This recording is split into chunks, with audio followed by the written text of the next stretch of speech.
Muito boa noite, meus irmãos queridos.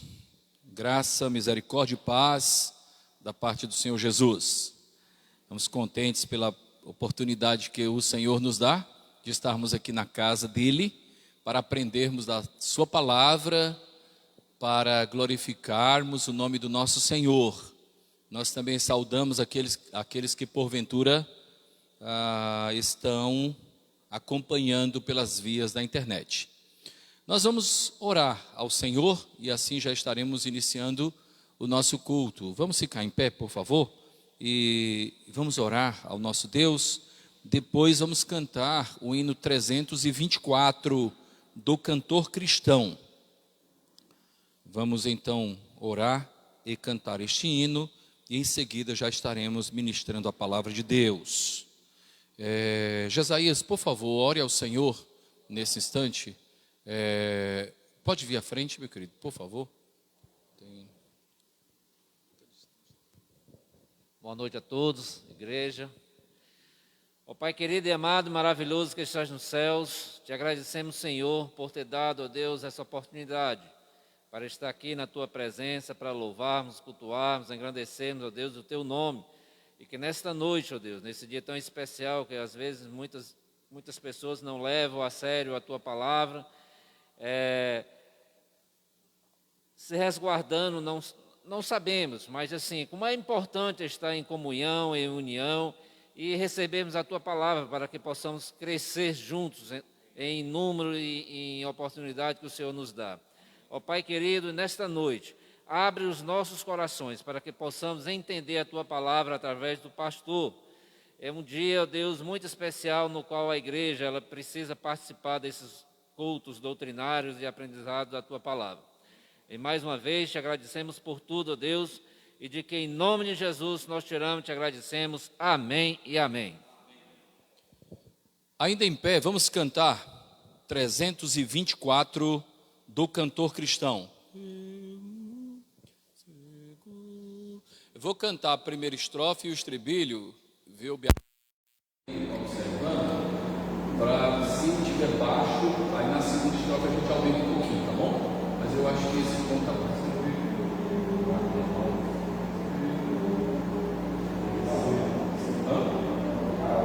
Você acha que vamos dar? Seguro estou, não temo temor mal, sem guardado pela fé em Jesus.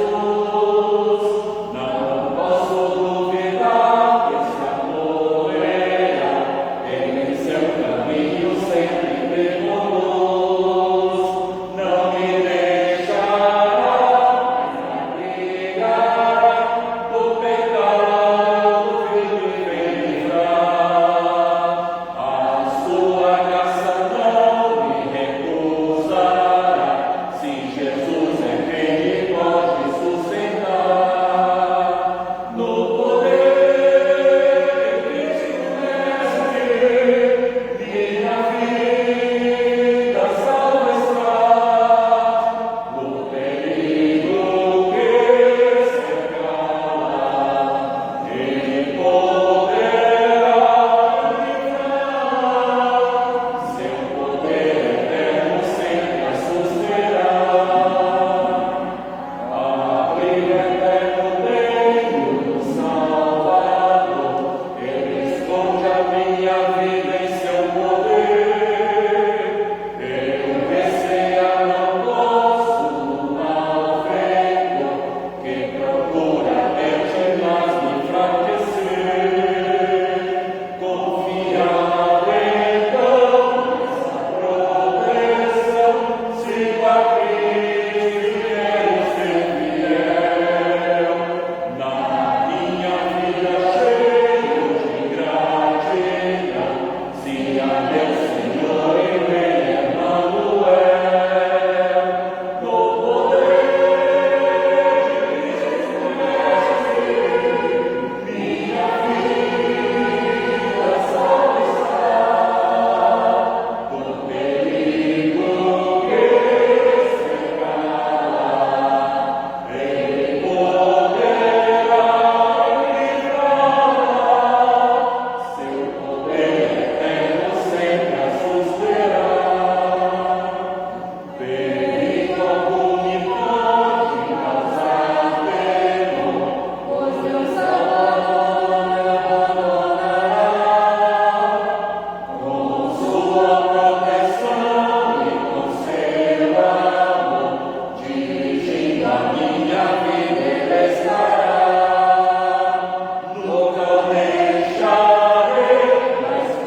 Louvado seja o nome do nosso Senhor, para todo sempre. Saudamos os que chegaram há pouco, sejam muito bem-vindos. Nós hoje estaremos dando continuidade ao nosso estudo bíblico no Evangelho segundo Lucas. Evangelho segundo Lucas, e hoje nós leremos no capítulo 1, os versículos de 39 a 56. Nós sugerimos àqueles que porventura estejam acompanhando pela internet, que tenham consigo também a palavra de Deus, e que abram no Evangelho segundo Lucas, capítulo 1, versículos de 39 a 56.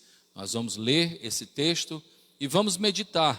Permaneçam com as Bíblias abertas, e assim nós poderemos crescer juntos para a glória do nosso Deus. Naqueles dias, dispondo-se Maria, foi apressadamente à região montanhosa, a uma cidade de Judá. Entrou na casa de Zacarias e saudou Isabel. Ouvindo esta a saudação de Maria, a criança lhe estremeceu no ventre. Então Isabel ficou possuída do Espírito Santo e exclamou em alta voz: Bendita és tu entre as mulheres, e bendito o fruto do teu ventre. E de onde me provém que me venha visitar a mãe do meu Senhor? Pois, logo que me chegou aos ouvidos a voz da tua saudação, a criança estremeceu de alegria dentro de mim. Bem-aventurada a que creu, porque serão cumpridas as palavras que lhe foram ditas da parte do Senhor. Então disse Maria: a minha alma engrandece ao Senhor, e o meu espírito se alegrou em Deus, meu Salvador, porque contemplou na humildade da sua serva. Pois desde agora todas as gerações me considerarão bem-aventurada, porque o poderoso me fez grandes coisas, santo é o seu nome. A sua misericórdia vai de geração em geração sobre os que o temem. Agiu com o seu braço valorosamente, dispensou os que no coração alimentavam pensamentos soberbos, derribou do seu trono os poderosos e exaltou os humildes, encheu de bens os famintos e despediu vazios os ricos. Amparou a Israel, seu servo, a fim de lembrar-se da sua misericórdia, a favor de Abraão e da sua descendência para sempre, como prometera aos nossos pais. Maria permaneceu cerca de 3 meses com Isabel e voltou para casa. Amém. Nós estamos então diante de um texto que muito nos chama a atenção. É o encontro de Maria com Isabel. É o encontro da mãe de João Batista, né? Quando a mãe de João Batista recebeu a visita da mãe de Jesus. E esse encontro traz particularidades bem interessantes, que merecem destaque para o nosso crescimento espiritual. Irmãos, nós estamos estudando o Evangelho segundo Lucas. É um evangelho muito precioso, não é? O terceiro evangelho dos sinóticos. Os sinóticos são Mateus, Marcos e Lucas. São os evangelhos sinóticos. Sinótico quer dizer o quê? Visto pela mesma ótica. Então, são evangelhos semelhantes. O Evangelho segundo João, tem algumas diferenças. No entanto, mesmo Lucas fazendo parte dessa do grupo dos evangelhos sinóticos, nós encontramos no relato de Lucas algumas colocações que só pertencem a esse evangelho. Inclusive esse texto que nós lemos. Nós não encontramos em Mateus, nós não encontramos em Marcos, também nós não encontramos em João. Só encontramos aqui em Lucas. Lucas fez questão de mencionar esse encontro. Lucas fez questão de valorizar, e vocês podem perceber como Lucas valorizou Isabel, valorizou Maria, valorizou a mulher. Nos relatos, ele sempre teve uma palavra de destaque, a ação feminina dentro do cristianismo, tá? Em todo esse cenário cristão, o valor que a mulher tinha. Lucas faz questão de investir tempo nesse assunto das mulheres, né? Isabel e Maria. Nós podemos então observar alguns detalhes. Permaneça com a sua Bíblia aberta e vamos aqui observar. O versículo 39 diz assim: naqueles dias, dispondo-se Maria, foi apressadamente à região montanhosa, a uma cidade de Judá, tá? A cidade onde morava quem? Zacarias, o sacerdote Zacarias, pai de João Batista, tá? Era Zacarias, esposo de Isabel. Muito bem. Maria então, ao saber que Isabel, e a história é essa, ao saber que Isabel, sendo estéril, sendo já de idade avançada, havia engravidado, ela então percebeu a ação de Deus ali. Era a profecia se cumprindo. Não sei se vocês vão lembrar, mas na última terça-feira nós falamos a respeito disso. A semelhança que havia, não é, entre a chegada de João Batista e a chegada de Jesus. Especialmente porque ambos vieram como consequência do cumprimento da promessa desde o Antigo Testamento. João Batista como aquele que preparou o caminho e Jesus como sendo o próprio caminho, tá? A revelação do caminho que nos leva a Deus. O versículo 40 diz: entrou na casa de Zacarias, tá? E saudou Isabel. Entrou lá na casa do sacerdote Zacarias. Lembro que Zacarias inclusive tinha negado, né? Tinha desconfiado.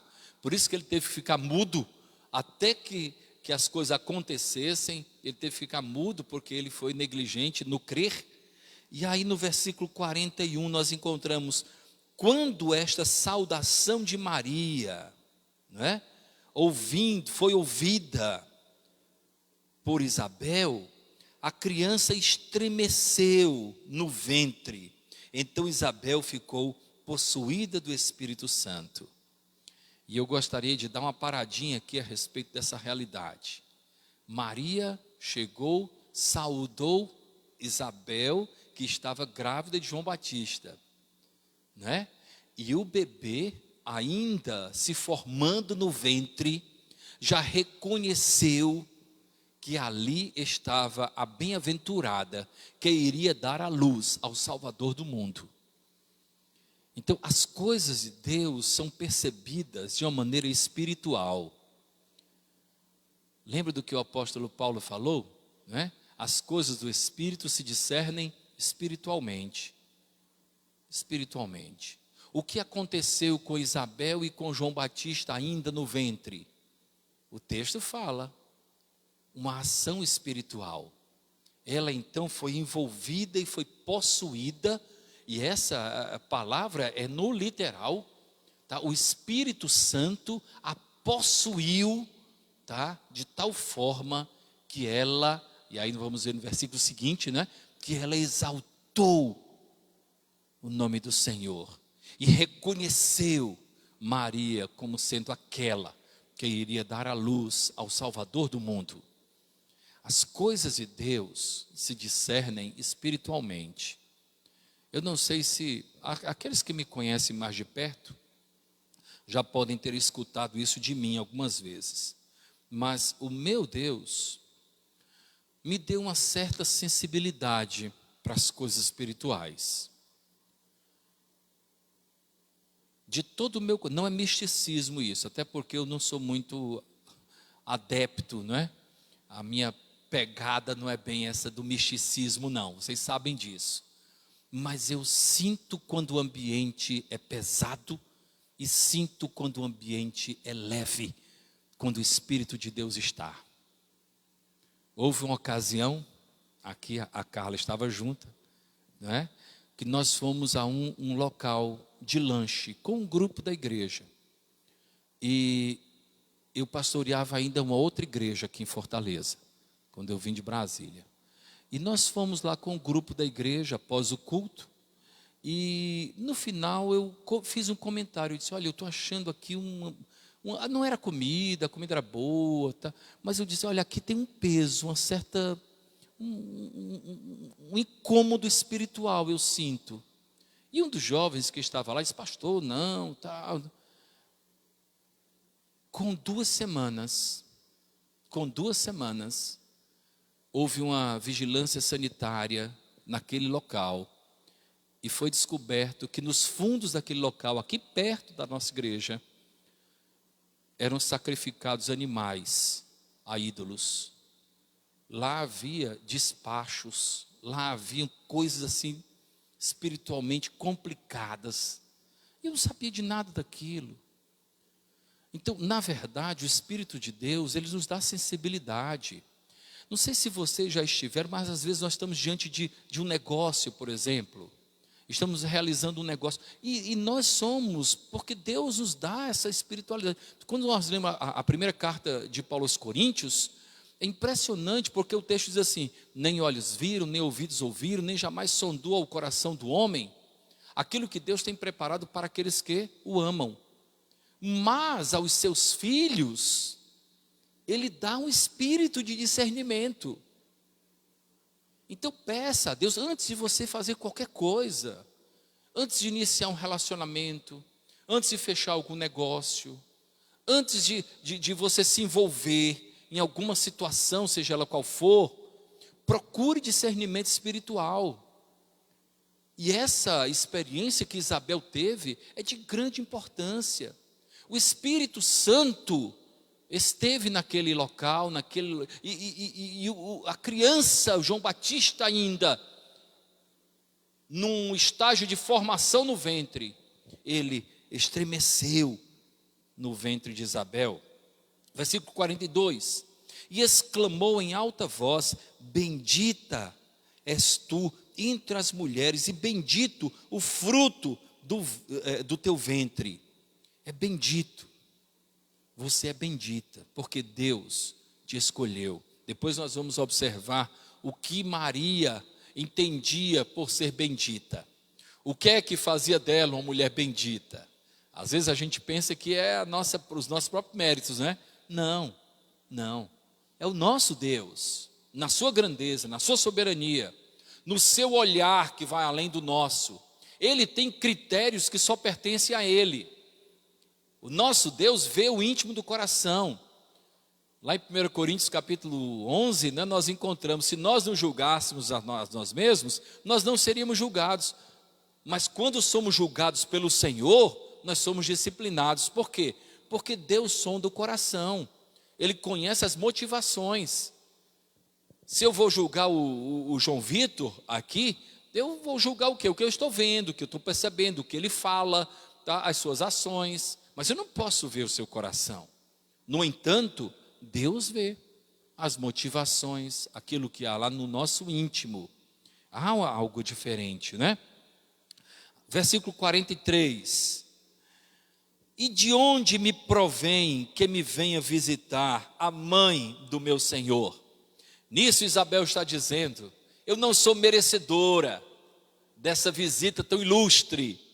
Eu não sou merecedora de receber a mãe do nosso Senhor, a mãe daquele que vem para ser o nosso Senhor.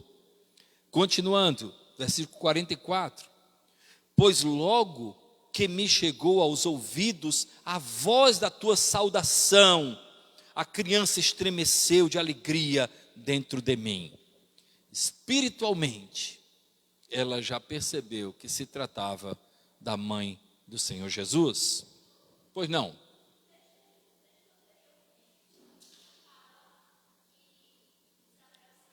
Maria estava grávida, não. Como? O texto anterior, Sabia da promessa, né? mas ela não sabia, não tem registrado, né? Não, registrado. Só para eu fiquei na dúvida. Isso, não, era na salvação o menino. Quem revelou primeiramente para Isabel foi o próprio João Batista do ventre, né, dela. Tá? É isso que eu Vamos estou conhecer, exatamente. Versículo 45. Bem-aventurada a que creu, porque serão cumpridas as palavras que lhe foram ditas da parte do Senhor. Esse versículo 45 me chama muita atenção, tá? Por quê? Porque a ideia de crer naquilo que Deus tem para a nossa vida é fundamental para a nossa trajetória de existência, irmãos. Tá? Nós sabemos que Deus é bom, né? Deus é bom, amém. Deus tem um plano para a nossa vida? Tem, amém. Tá? Mas eu preciso crer que Ele tem o domínio da minha vida. Eu preciso crer que Ele tem o controle do meu viver. Eu preciso crer que Ele sabe dos meus amanhãs. Eu preciso crer que nada foge do seu olhar. Eu preciso crer, porque essa fé, essa crença, tá, há de me dar segurança no meu dia a dia. Nada que me acontecerá amanhã fugirá do propósito de Deus para a minha vida, que é um propósito bom, agradável e perfeito. Eu posso servir a Deus porque sei que Ele de fato tem a minha vida nas suas mãos. Como eu tenho dito, já falei aqui na nossa igreja outras vezes, às vezes me preocupa muito, vendo alguns irmãos crentes de igrejas, tá? Achando que eles são os defensores da igreja. A igreja, não, nós temos que defender a igreja, tá? É a mesma atitude de Pedro, que cortou a orelha de Malco, impedindo que o soldado levasse Jesus preso. Então, e eu quero dizer uma coisa para vocês, a grande verdade é que os inimigos da igreja estão torcendo para que a gente puxe a espada. Eles estão querendo que a gente declare guerra, quando nesse momento o que nós mais precisamos é de ter uma vida no altar de Deus, é de ter uma vida piedosa, de priorizarmos o reino de Deus, tá? É de acreditarmos na oração, no estudo da palavra de Deus, no conhecimento, na vida piedosa, na vida de santificação. O que nós mais precisamos hoje é de estarmos com Deus, por quê? Porque é Ele que peleja por nós. A palavra de Jesus foi a seguinte: eu edificarei a minha igreja e as portas do inferno não prevalecerão contra ela. Não sou eu, não é uma passeada, não é uma marcha para Jesus, não é que vai defender a igreja, não, irmão. É a nossa vida no dia a dia, é o nosso testemunho. É de fato acreditarmos que Deus é o nosso Senhor. É de fato vivermos como quem ama a Deus sobre todas as coisas. Esse despertamento falta em nós. Falta em nós, a grande verdade é essa. Hoje é um feriado, a igreja devia estar lotada. Devia ou não devia? Onde é que está o povo de Deus? Nós temos aqui um grupo bom, mas onde é que estão os irmãos?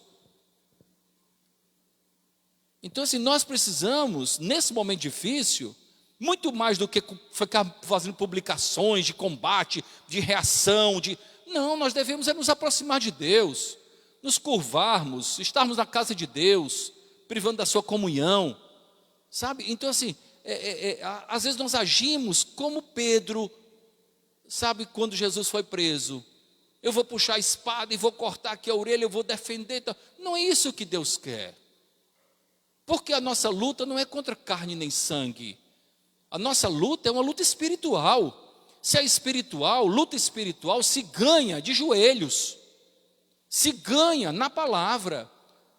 Jesus Cristo enfrentou o diabo no deserto na palavra. Somente usando a palavra de Deus. Não foi numa luta corporal. Não foi puxando espada. Não. É na busca do Senhor. Então, se eu acredito que a vitória pertence ao meu Deus, eu deveria estar na casa de Deus em toda oportunidade. Eu deveria estar com meus irmãos, eu deveria, sabe, abrir mão de tudo. Eu digo que amo a Deus sobre todas as coisas, mas qualquer coisa impede que eu esteja na casa de Deus. Posso ir para qualquer lugar. Eu conversando domingo passado com um colega, não é? E ele estava dizendo: pastor, para a pessoa não ir para a igreja, precisa de nada. Nada, é qualquer coisa. Ah, meu ombro aqui, tá, então pronto, não vou para a igreja. Sabe? Porque eu estou, sabe, não vou para a igreja. Amanhã eu tenho que estar muito cedo, no céu, então não vou para a igreja. Tá? Então assim, que tipo de... Será que não tem nenhuma importância isso realmente? Será que o nosso amor é do coração ou é de boca? Sabe, uma das coisas que me chamam a atenção em relação à crise, que eu acho que o principal motivo pelo qual nós temos crise, é porque a crise nos coloca de joelhos.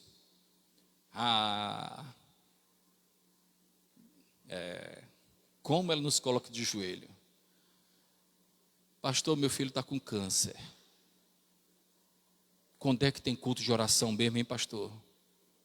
Quando é que hora começa o culto, pastor? Eu quero estar lá, pastor. Meu filho está com câncer. Mas quando é tudo bonança, sabe, parece que não tem tanta necessidade. Tem sim, nós somos exemplos dos nossos filhos. O valor que você dá à sua igreja será refletido nos seus filhos posteriormente. Se por qualquer coisa você não vier à igreja, o seu filho também vai ser assim. Pode acreditar nisso. Se você não dá valor algum, ou então, quando eu não tiver nada para fazer, eu vou à igreja, o seu filho também vai dizer isso. E dificilmente, nesse mundo ativista, ele vai ter dias em que ele não tem nada para fazer. Essa é a grande verdade. Eu já visitei filho de pastor internado numa casa de recuperação, porque é adicto, se envolveu. Eu já visitei filho de pastor. Filho de crente, então, eu vi direto. Então, o que é que nós temos feito? A nossa luta não é contra carne, não é contra sangue, é espiritual. O meu discernimento é espiritual. Nós precisamos, como o meu pai sempre falava, nós precisamos trazer a chave da nossa casa no bolso.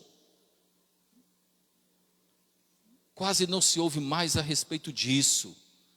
Meu pai dizia assim: dia bom é o dia que eu chego na igreja com a chave da casa no bolso. Não fica ninguém em casa. Fica ninguém em casa. É todo mundo na casa de Deus. Para os aniversários nós vamos e ficamos até 11 da noite. O culto que termina às 9 é muito tarde. Então nós precisamos repensar. O que eu quero da minha vida? Para o lazer, eu sou muito ouriçado, tá? Mas e para a vida piedosa? Será que foi isso que Jesus ensinou? Será que foi isso que, quando Marta e Maria estiveram lá, disse assim: Maria, você está perdendo tempo aqui aos meus pés. Bom é Marta que está no lazer, aí eu preparando alguma coisa aqui. Você está errada, mas foi assim? Não. Disse: Marta, você está ansiosa com muitas coisas.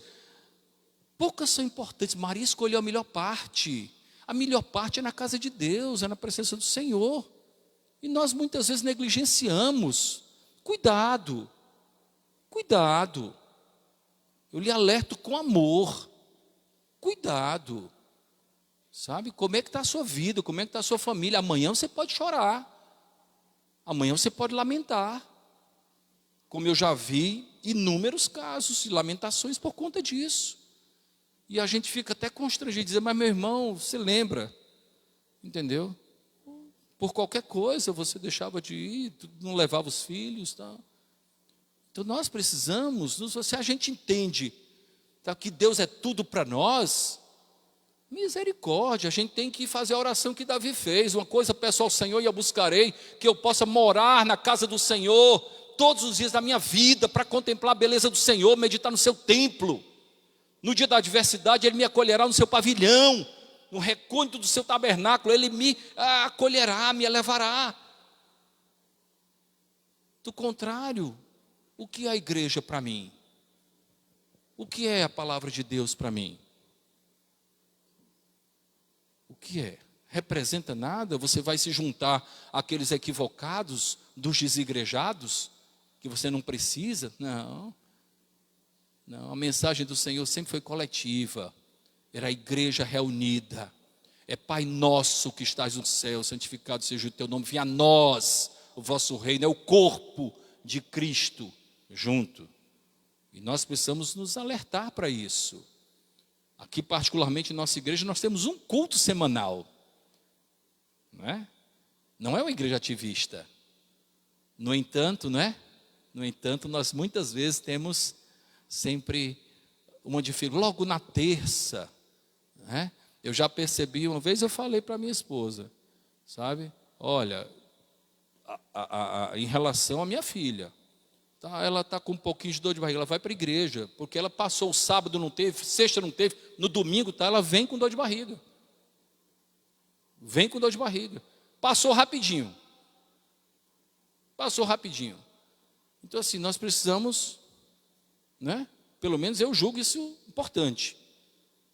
Tá? As coisas de Deus têm que ser em primeiro lugar. Deus não aceita o segundo, não. Ou eu priorizo o reino de Deus, ou então é melhor eu deixar de lado isso aí, parar de me enganar, de enganar os outros, enganar a Deus, pensar que engana a Deus, Então, ou eu me organizo nisso, ou eu posso ter dificuldades. Irmão Sebastião.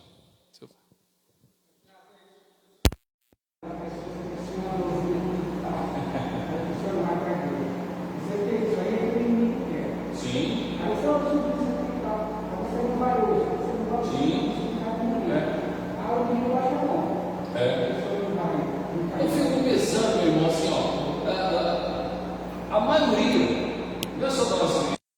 a maioria do povo crente, tá, tem ido no domingo para a igreja somente.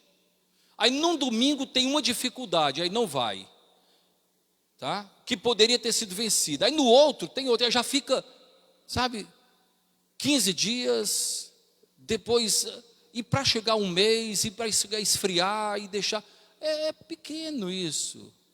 Então tenha cuidado, tá? Seu lugar na casa de Deus. Então que Deus possa nos abençoar em relação a isso. Nunca queira ser, domingueiro nunca queira ser, no domingo é santarrão, Versículo 46, assim, então disse Maria, e aí é o cântico de Maria. Esse cântico tem um conteúdo belíssimo, irmãos.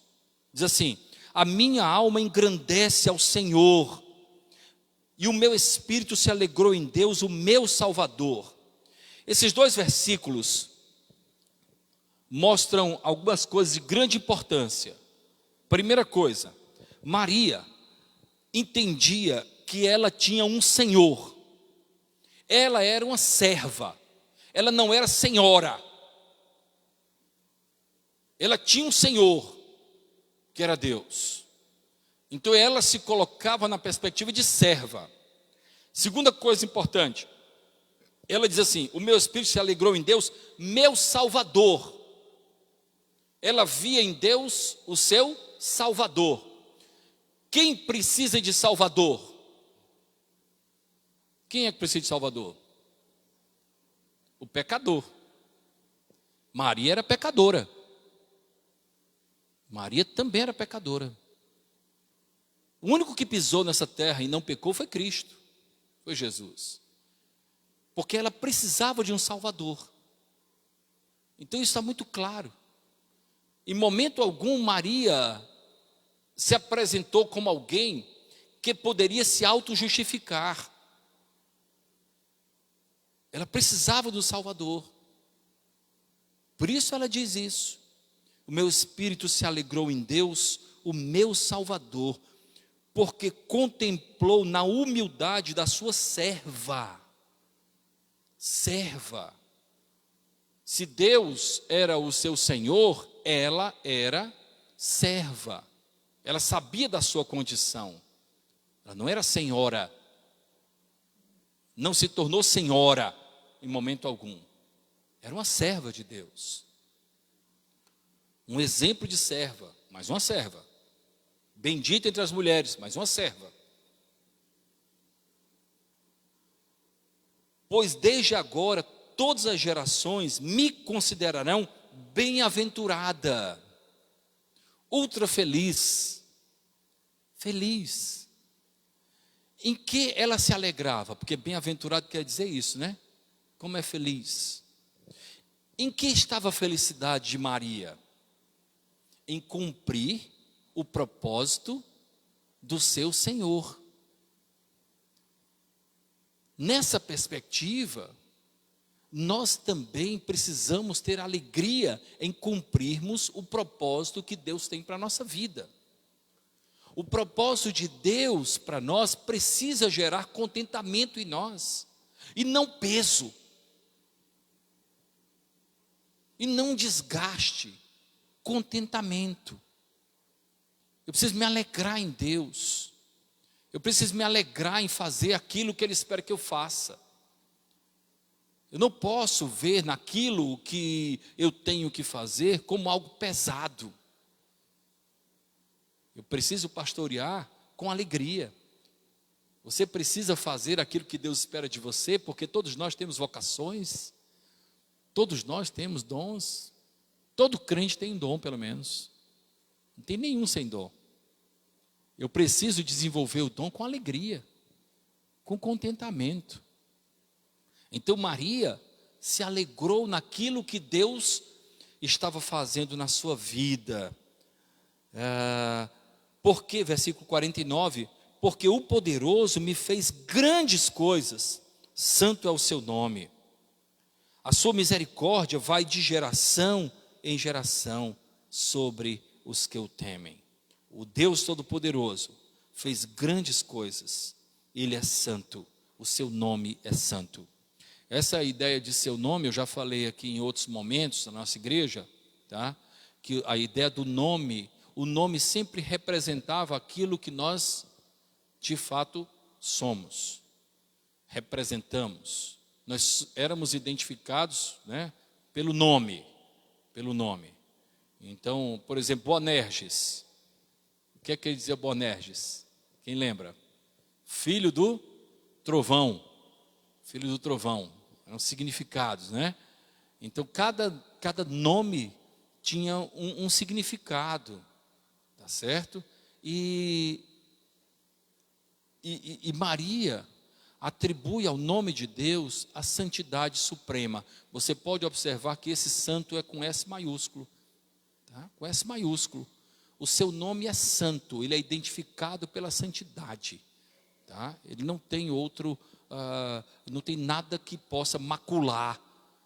Ou seja, o propósito de Deus, porque veja bem, o que é que impede que os nossos propósitos sejam perfeitos, irmãos?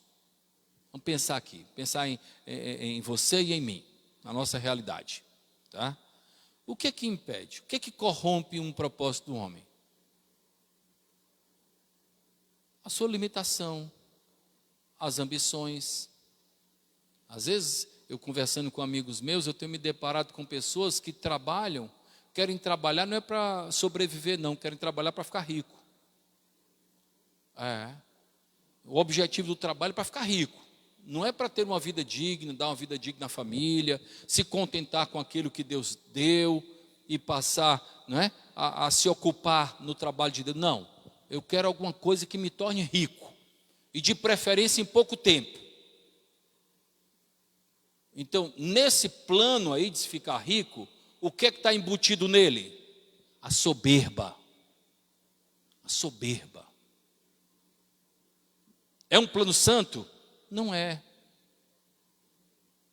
Eu acho bem interessante a ideia que os puritanos tinham acerca da riqueza, do dinheiro, porque nós tínhamos puritanos ricos. Eles entendiam que a riqueza era uma dádiva de Deus. A riqueza só era legítima para eles quando eles não corriam atrás delas. Quando vinha de uma maneira natural, eles estavam trabalhando naturalmente no comércio, nisso ou naquilo, e Deus abençoava, trazendo clientes, trazendo isso. E eles entendiam que tudo era tão de Deus, que eles tinham a responsabilidade de retribuir. Tanto que o dinheiro dos puritanos, tá, era utilizado, outro dia eu falei na igreja aqui sobre isso, tá, em 3 frentes.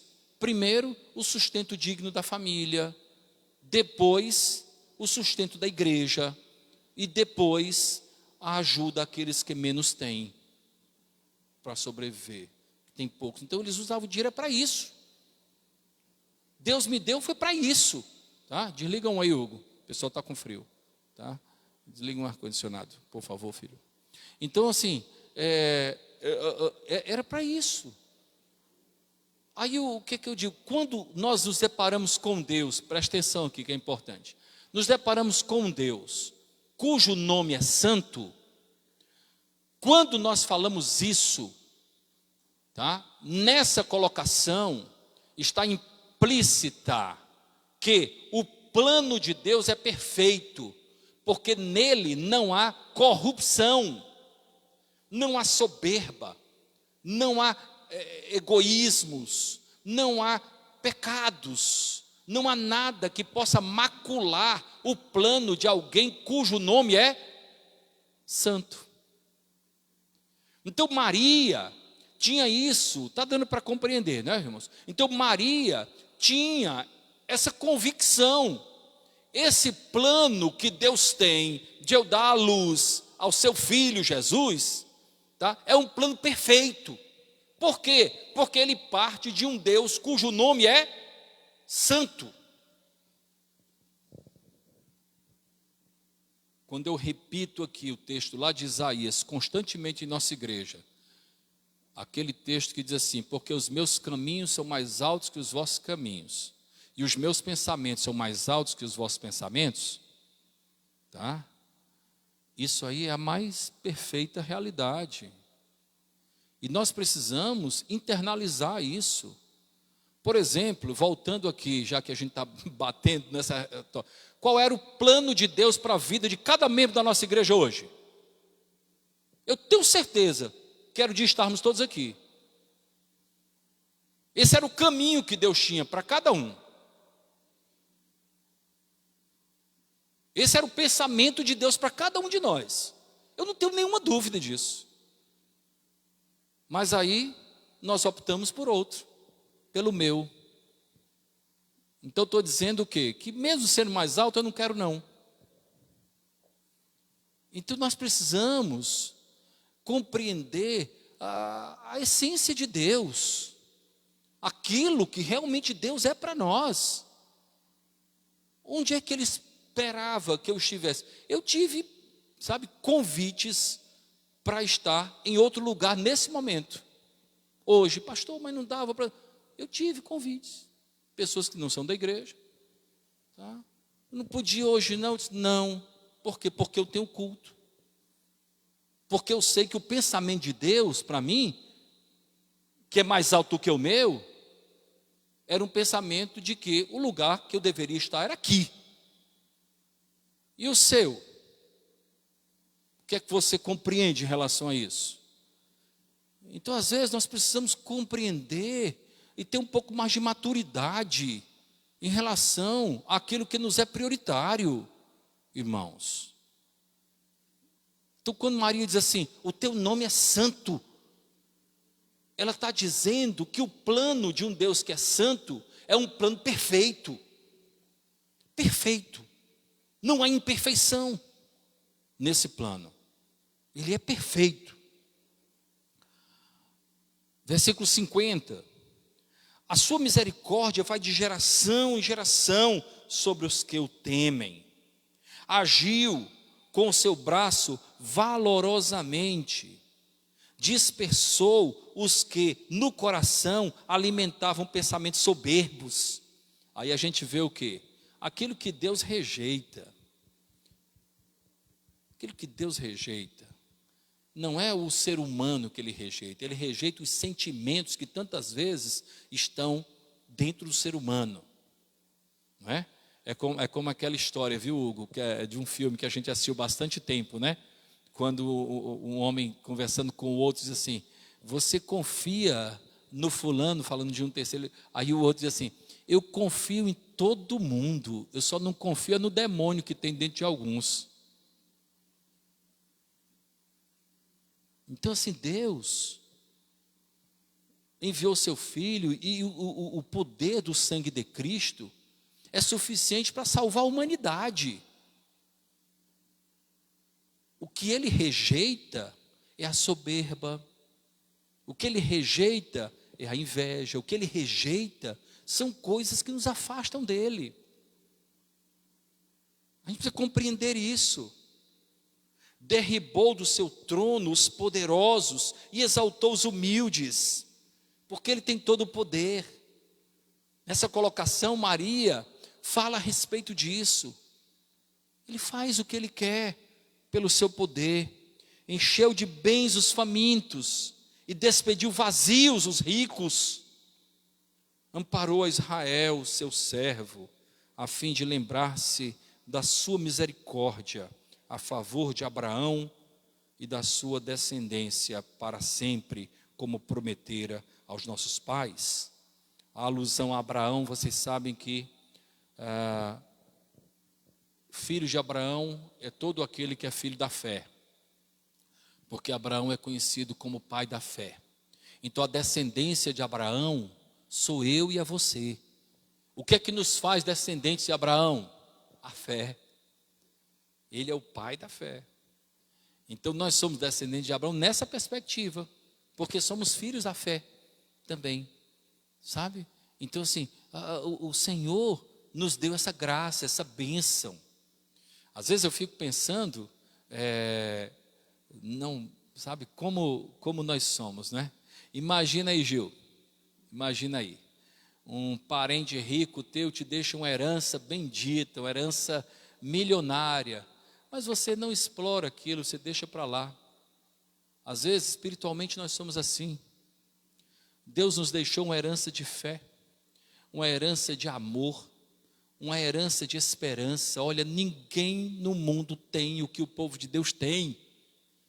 Convicção de uma vida eterna, aqui no além. E muitos de nós, tantas vezes, não exploramos a bênção de sermos salvos. Não vivemos como quem realmente nasceu de novo. Valorizamos as coisas dessa vida muito mais do que as coisas eternas. Como nós somos pequenos espiritualmente, medíocres.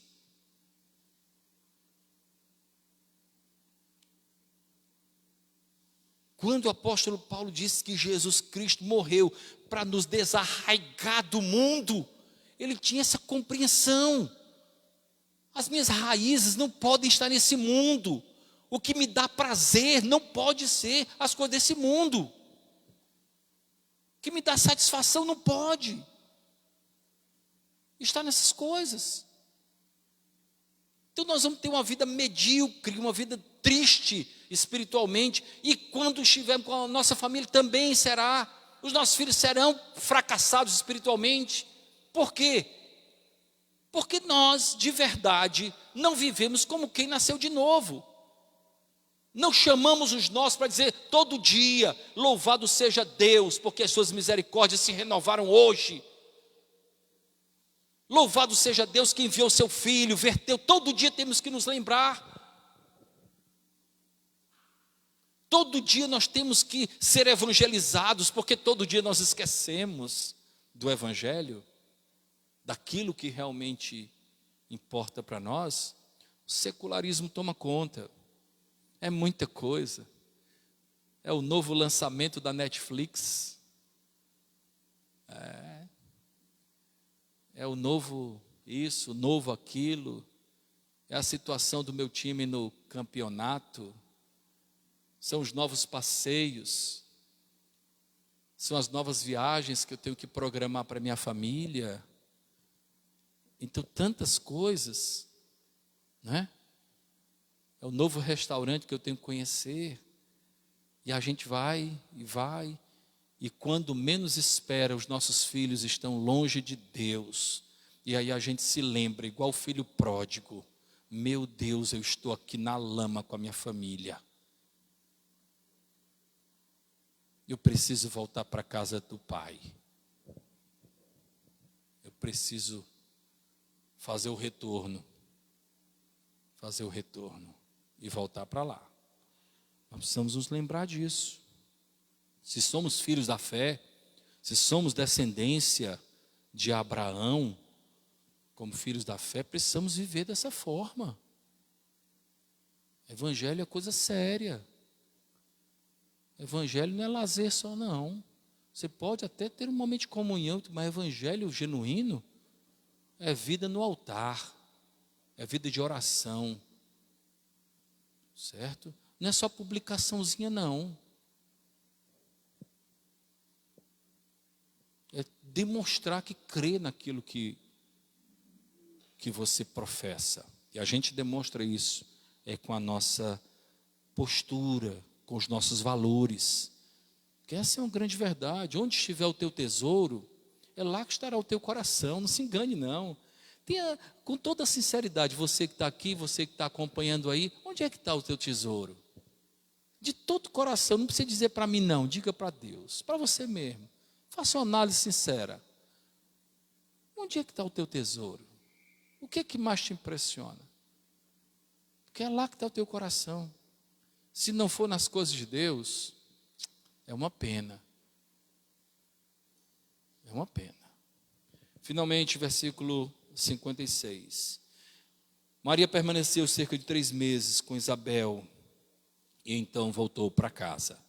Lá ela ficou acompanhando Isabel na sua gravidez. Essa união é fundamental. Ambas estavam, e a lição que eu tiro para nós é que ambas estavam dentro da mesma missão. Qual era a missão? A minha salvação e a sua salvação. Ambas estavam dentro do mesmo propósito, fazer a vontade de Deus. Não dá para dissociar o ministério de João Batista do ministério de Jesus. Era um ministério comum, o objetivo era chamar-nos ao arrependimento, chamar-nos para uma vida nova, chamarmos para uma vida de fé e de esperança. Amém? Amém ou não? Amém. Vamos orar nesse instante. Caso você tenha um pedido de oração, pode fazê-lo agora. E eu tenho algumas razões pelas quais nós estaremos orando, mas caso você queira apresentar algum pedido especial, esse é o momento. Vamos orar pela igreja, não é? Adriana. Quem é? Ah, sim, sim, orar pelo maridão da Adriana, orar para o João. Deus abençoe o nosso querido irmão João França. Mais algum pedido de oração?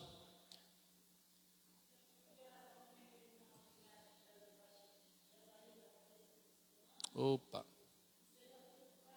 Para a glória de Deus. Sim. Amém. Amém. Deus abençoe, Jesaías. Estaremos orando por sua viagem. E para o que a família precisar, estamos aqui. Certo? Estamos aqui. Contem conosco. Tá? Eu nunca mais falei isso, mas eu falava sempre. A igreja tem muitos carros. Estão nas nossas garagens, mas é tudo da igreja. Certo? Então, se precisarem para vir para a igreja, alguma coisa, chama. Porque são coisas que Deus nos dá. Deus nos dá. E Ele nos dá para servir. Temos que ter essa visão. Tá? Não quero que a família passe dificuldade na ausência do Jesaías, não. Tá bom? Conta conosco. Vamos aqui. Mais algum pedido? Dona Maria do Carmo e depois seu Sebastião. Do Rômulo e do Paulo Eduardo. Vamos orar pelo filho e neto da nossa irmã Maria do Carmo. Eu estou repetindo porque o pessoal fica acompanhando aí da internet. Irmão Sebastião. Glória a Deus. Vamos sim orar. A sua vida, sua casa e pela igreja. Vamos orar sim. Mais algum pedido? Vamos ficar em pé e vamos orar ao Senhor nesse instante. Soberano Deus, nosso Pai, louvado seja o teu nome, Senhor.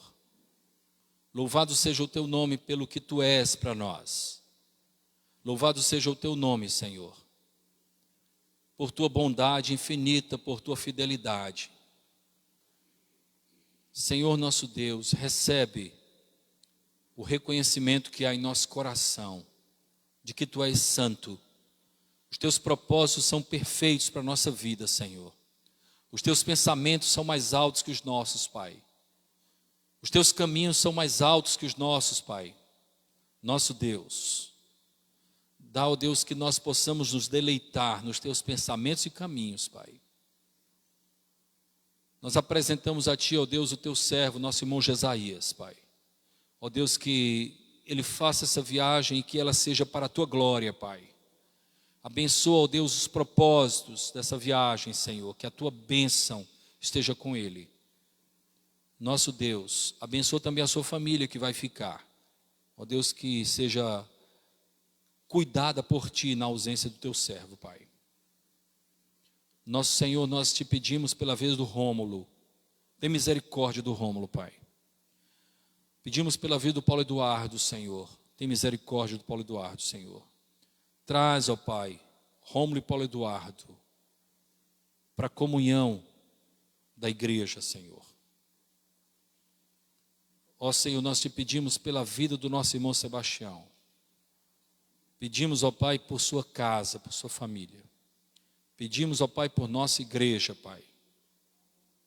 Nosso Senhor, nós Te pedimos pelo nosso irmão João França, ó Pai.